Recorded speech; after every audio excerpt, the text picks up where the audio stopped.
Okay. ఇప్పుడు వీళ్ళ మధ్యలో యాడప్ అయినప్పుడు ఈమె కొత్తగా అలవాటు చేసింది, డ్రగ్స్ అలవాటు చేసింది అని కొన్ని ఎలిగేషన్స్ వచ్చాయి కదా. సో అవి ఒకవేళ ఆమె బహిర్గతంగానే వాళ్ళు కూడా మీడియా ముందుకు వచ్చి ఎస్ మాకు అలవాటు చేసింది అని చెప్పేసి లైవ్లోనే చెప్పింది, దీనికి ఆవిడకి మరి ఎలాంటి శిక్షలు పడవచ్చు మరి ఇన్ కేసు ఒకవేళ ఇది కూడా అవన్నీ ఆ ప్రైమ్ ఆఫీస్ వేరు, ఈ ప్రైమ్ ఆఫీస్ వేరు, ఆ ప్రైమ్ ఆఫీస్ డ్రగ్స్ ది. ఆ డ్రగ్స్ కేసు ఎక్కడైతే జరుగుతుందో అక్కడ ఆ ఇష్యూస్ వస్తాయి యాక్చువల్గా. అంటే దేని దానికి సపరేట్ చూస్తారా? ఇక్కడ రాస్తారు, ఇక్కడ లావణ్య విక్టిమ్, అవును, డ్రగ్స్ కేసులో షీ ఇస్ అక్యూజ్డ్. అవును. So completely the procedure change, system change, contents change, మొత్తం అంతా చేంజ్. ఓకే. అండ్ ఇంకోటి రీసెంట్గా కళ్యాణ్ దిలీప్ సుంకర గారు ఇచ్చిన ఒక ఇంటర్వ్యూలో కూడా సో ఏంటంటే ఇప్పుడు ఒక నార్మల్గా ఇంటర్వ్యూ జరిగేటప్పుడు ఆయన ఏమంటే దుర్భాషలు ఆడారు కొన్ని సందర్భాల్లో. సో కొన్ని దుర్భాషలు ఆడి ఏంటంటే ఆయన సహనాన్ని కోల్పోయి కూడా మాట్లాడిన సందర్భాలు ఉన్నాయి. సో ఏమంటుండంటే ఒక ఆడపిల్లకి అన్యాయం జరుగుతుంది కాబట్టి నేను ఇలా అంటాను అని చెప్పేసిన సందర్భాలు కూడా ఉన్నాయి.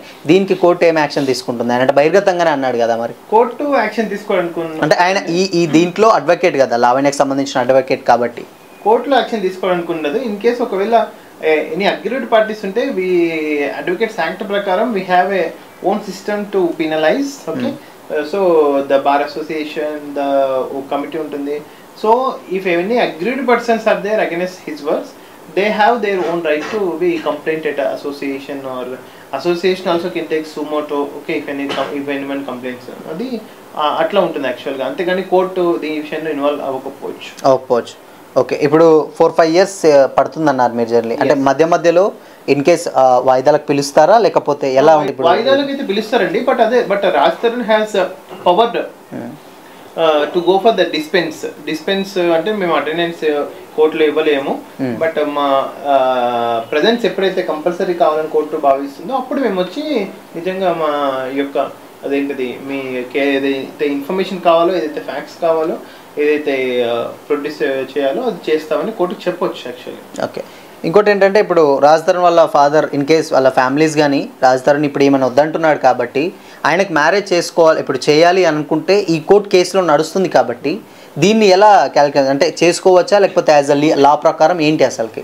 పిల్ల నచ్చితే ఏదైనా చేసుకోవచ్చండి. అంటే ఇప్పుడు ఒకటి ఆల్రెడీ నడుస్తుంది కదా, సో దీనికి ఏం చెప్తారు? ఇప్పుడు అంటే క్రిమినల్ కేసులు ఉన్న వాళ్ళందరికీ మ్యారేజ్ అయితే లేదని మీ ఉద్దేశం?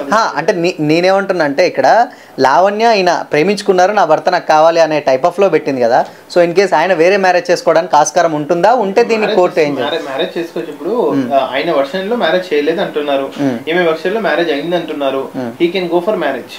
ఓకే. మళ్ళీ ఇప్పుడు ఒకవేళ ఆమె దృష్టి మళ్ళీ ఆమె భావనలో సెకండ్ మ్యారేజ్ అని వస్తే మళ్ళీ వైగామి వేసుకోవచ్చు. బట్ ఇవన్నీ కంక్లూజన్ ఏంటంటే ఇప్పుడు లావణ్య ఇంకో కొత్త పెళ్లి చేసుకుంటే లావణ్యతో అంటే లావణ్య చెప్తున్న రాజస్థాన్ ఇంకో కొత్త పెళ్లి చేసుకుంటే లావణ్య దృష్టిలో ఫస్ట్ భార్య అంటే అవుతుంది. ఒకవేళ అఫీషియల్ మ్యారేజ్ అయితే అవతల సెకండ్ మ్యారేజ్ అవుతుంది.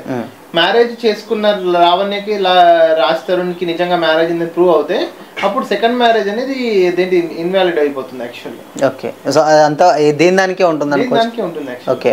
ఇది కోర్టుకి పెద్ద అంటే ఏమంటారు వీళ్ళకి అబ్జెక్షన్స్ లాంటి ఏమి ఉండవు. లావణ్య ఒకవేళ ఫీల్ అయితే మళ్ళీ she can go for bigamy next